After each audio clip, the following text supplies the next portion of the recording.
We chase time like it owes us something. But what if it never did? What if time was never ours to begin with? Every morning, we rise, plan, run. We fill the hours with lists, with tasks, with noise.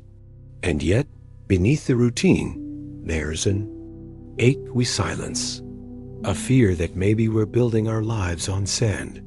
Have you ever felt that? Imagine a life where you've achieved everything you aimed for. The money, the position, the admiration. And yet, there's an emptiness you can't explain. You try to ignore it, drown it in accomplishments. But late at night, when the world goes quiet, that emptiness whispers louder than any applause. Let's pause here. What do you think so far? Is any part of this echoing something inside you? We store dreams like precious items in a locked chest, waiting for the right time to open them. But the truth is, that chest is gathering dust. We keep telling ourselves there's still time, that we'll chase joy later. Later, when things settle, when the bills are paid, when we finally feel ready. But that later has a habit of never arriving. Thank you for staying with me this far. It means a lot. And let me tell you, what comes next might change the way you see everything. There's a strange irony in how we fear running out of money more than running out of time. One can be earned back. The other, once gone, never returns. We watch clocks, but we don't feel the weight of each second passing. We say, I'll do it tomorrow, like it's a promise we can keep. But for some, tomorrow never comes. There are people who lived entire lives surrounded by wealth, yet died without a single person holding their hand. Their stories are never told, because money buys comfort, not connection. It fills homes, not hearts. It gives options, but not meaning. Some houses are full of things and completely empty of love. Rooms filled with luxury, yet silent. Laughter once lived there, but it moved out when no one noticed. And what's a beautiful home without shared moments?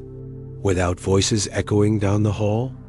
Have you ever looked around a dinner table and felt completely alone? Plates full, crystal glasses, expensive wine, and yet silence. A kind of silence that screams, because you've traded presents for prestige. And now, there's no one left to toast with. That's when you realize something heavy. Gold weighs more when it's carried alone. The success that once sparkled now feels like a burden. Not because it changed, but because you did. You wanted approval. You wanted recognition. But what you needed was closeness. And when the end nears, when breath becomes short, there is no transaction that can delay it. No wealth to slow the clock. No deal to extend a moment. You're faced with one truth. All the gold in the world cannot buy you one more breath. There's a moment when you realize that the mirror doesn't reflect your success. It reflects your soul. And sometimes, what you see is hard to face. Not because it's ugly, but because it's unfamiliar. You've become someone you never intended to be, someone polished on the outside, but cracked within. We chase a version of ourselves we think the world wants.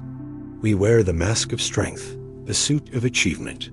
But behind it all, there's a child who once laughed freely, who once dreamed without fear. Where did that child go? Did we trade them for approval? Somewhere along the journey, we stopped asking deep questions. We got busy surviving, performing, building. But we forgot to ask, what am I really building this for? Is it for them? For me? For something I'm too afraid to admit? There's a kind of poverty that wealth cannot fix. A poverty of meaning. Of being surrounded by people, yet feeling unseen. Of having everything, yet feeling like nothing is enough. And in that silence, we begin to hear the questions we once drowned in distractions. Not everything that glitters is gold. Sometimes, it's just noise wrapped in shine. And sometimes, what's truly valuable doesn't shine at all. It sits quietly, unnoticed. Like time with your children, a phone call to someone who's waiting, a walk with no destination. Those are the real riches. We live like we're immortal. Like time is infinite. We schedule joy for later. We bookmark peace. We say someday as if the calendar owes us kindness. But the truth is, none of us are promised a full story. Some books close halfway through the chapter. The Bible says our life is like a vapor. It appears for a little while and then vanishes. That verse isn't meant to scare you. It's meant to awaken you. Because knowing our time is limited gives weight to every word we speak, every hug, every breath. It's not wrong to want success. It's not wrong to build, to grow, to dream big. But when growth becomes the god and we forget why we started, we lose more than we gain. We forget the smell of slow mornings, the sacredness of silence, the warmth of presence. Some people don't realize they're lost until the road ends. They kept walking, head down, focused, driven.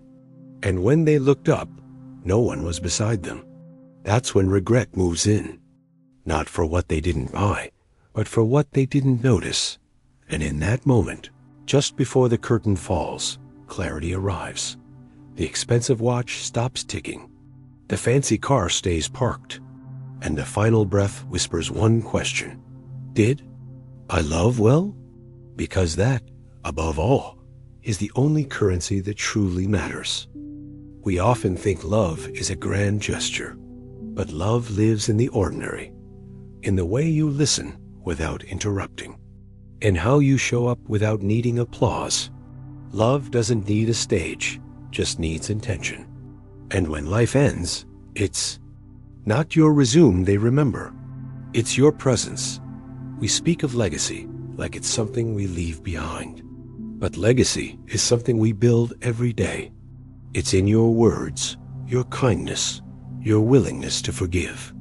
It's in the way you treat strangers. It's not carved in stone. It's etched in hearts. Regret has a voice. It doesn't shout. It whispers. It comes late at night when the house is quiet and your mind is loud.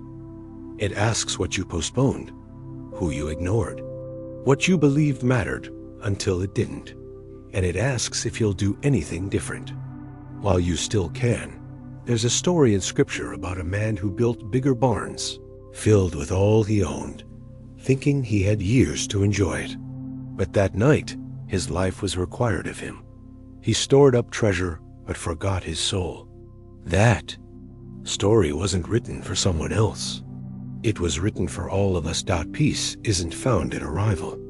It's found in alignment, when your values match your actions, when who you are in private matches who you pretend to be in public.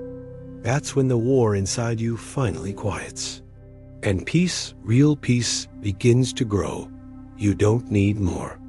You need less of what distracts you from what matters. Less noise, less chasing, less pretending, more stillness, more presence, more truth.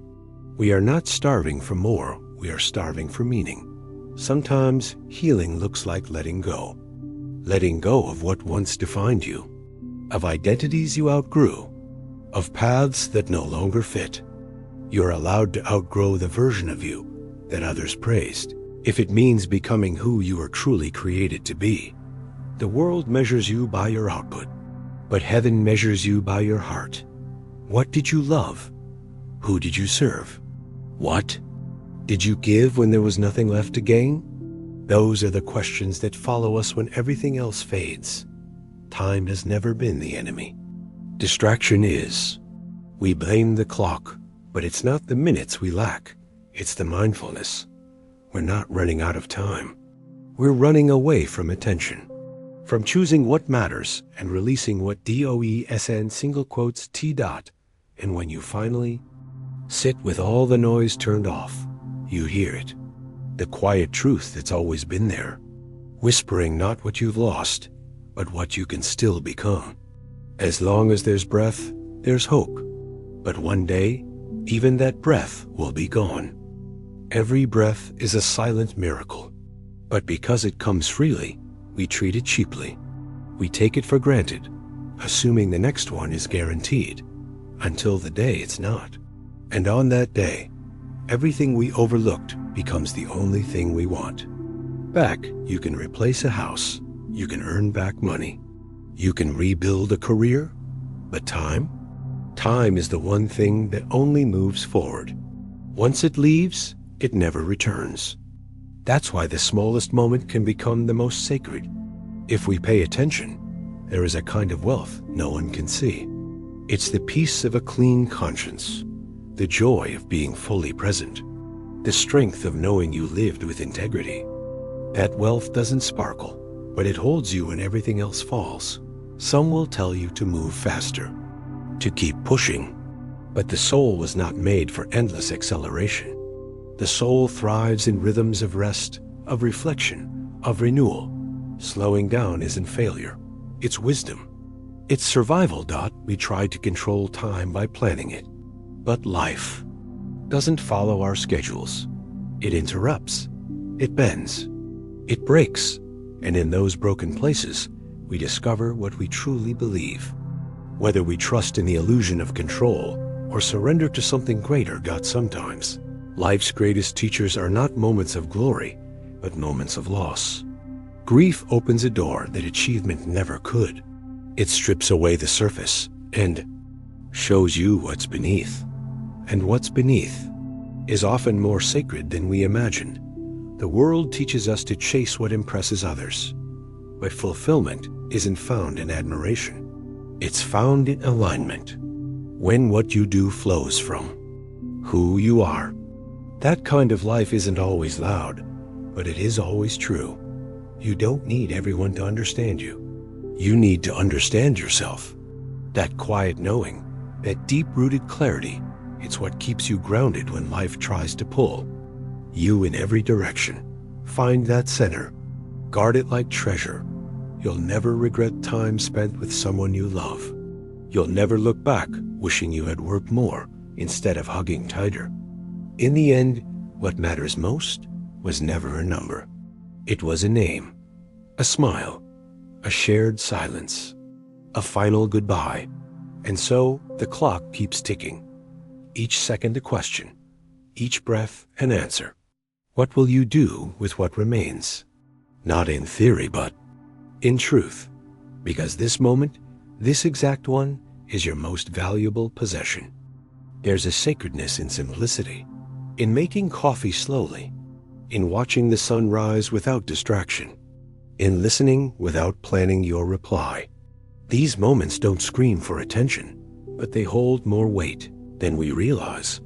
We often think purpose is some grand mission, but maybe it's being faithful in the small things, loving those closest to you, choosing kindness when anger is easier, doing what's right when no one sees. That's purpose too. Quiet, steady, eternal. Comparison is a thief, not just of joy, but of clarity. It blinds us to our own path. You weren't meant to live their story. You were meant to live yours, fully, deeply, without apology, without needing to measure up. The older we get, the clearer the truth becomes. Life is not about having more, but needing less. Less noise, less judgment, less regret, and more grace for yourself, for others. For this fragile, beautiful journey, the loudest applause fades. The biggest titles are forgotten, but your gentleness, your compassion, that echoes. It lives in the hearts of those you touched. It becomes part of their story. A ripple with no end. There is a kind of wisdom that doesn't come from books. It comes from scars, from failures, from silence. It whispers when the world shouts. It humbles when pride wants to rise. And it reminds you that being whole is better than being impressive. The people you love won't always remember what you gave them, but they will never forget how you made them feel. Your presence is more powerful than your performance. Your time more healing than your words. We store photos, save memories, hold on to souvenirs. But the most precious moments were never captured. They were felt in laughter that shook the soul, in tears that cleansed the heart, in holding hands through a storm. There's a line between ambition and addiction. One builds, the other consumes. One honors your humanity, the other ignores it. Be careful what you chase. It might cost you more than you thought you were willing to pay. And when the dust settles, when the noise dies down, when the lights fade, what remains is not what you earned, but what you gave. Not what you bought, what you became. That is your true inheritance. That is the life you leave behind.